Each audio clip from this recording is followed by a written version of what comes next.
Assalamualaikum warahmatullahi wabarakatuh. Sampurasun. Sabadana puji sinarang syukur disanggakeun ka Gusti Allah Subhanahu wa taala tina segala rupining kanikmatanana nyaeta nu utamina nikmat iman sinareng nikmat Islam anu mugia salawasna dipaparinkeun ka urang sadayana.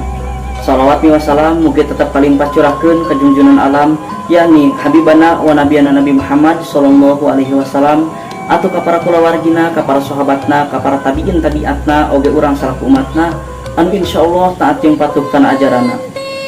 Alhamdulillah dina dangat ieu urang tiasa ngariung mungkulung ka tepung lawung pamprok jonghok. Oge alhamdulillah ku kersana simkuring di rombongan ti Cianjur parantos dugi ka ieu wewengkon kalayan aya dina kasehatan tur dina kasalamatan. Bapak Ibu oge wargi sadayana khususna sepuh-sepuhna calon panganten istri anu kusimkuring dipika hormat atuh kasadayana anu sami-sami lenggah dina ieu acara anu utamina ka para ulama, ka para ustad-ustadzah, ka para tokoh masyarakat, oge atuh teu ka kantun, ka para pengurus ieu wewengkon anu sami sadayana hormatkeun simkuring. Dina dangat ieu simkuring asmana sepuhna calon panganten pameget nyanggakeun salam baktos, nyanggakeun salam kawilujengan ka sadayana anu sami-sami lenggah dina ieu acara. Hapunten anu kasuhun tina sabudaya kalepatan oge kakiranganana gilih dongkapna simkuring sapara kanca ka ieu wewengkon teh kirang sapagodos sareng manah wargi sadayana.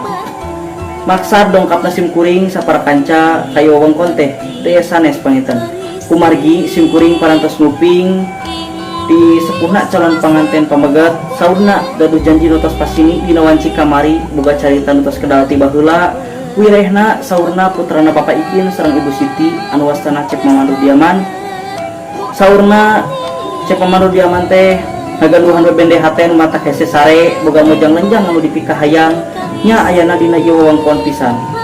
Cobi atuh Cep Mamandu Diaman ditingali heula. Nah leres ieu istri anu dicaritakeun kamari teh. Tapi marios langkung lengkapna mangkin saparantosna rengsenaakan. Atuh urang ngajengkeun deui kana pamaksadan anu utami nyatana simkuring asmana sepuhna calon panganten pameget dina waktos ieu pisan simkuring nyangga luhur sausap rambut dihandap sahibas dampal nyanggakeun badan sakujur anu wastana Cep Mamandu Diaman kanggo ditikahkeun kaning sarah oge disarenganku nyanggakeun casandakan sok sanaos mung hatur lumayan.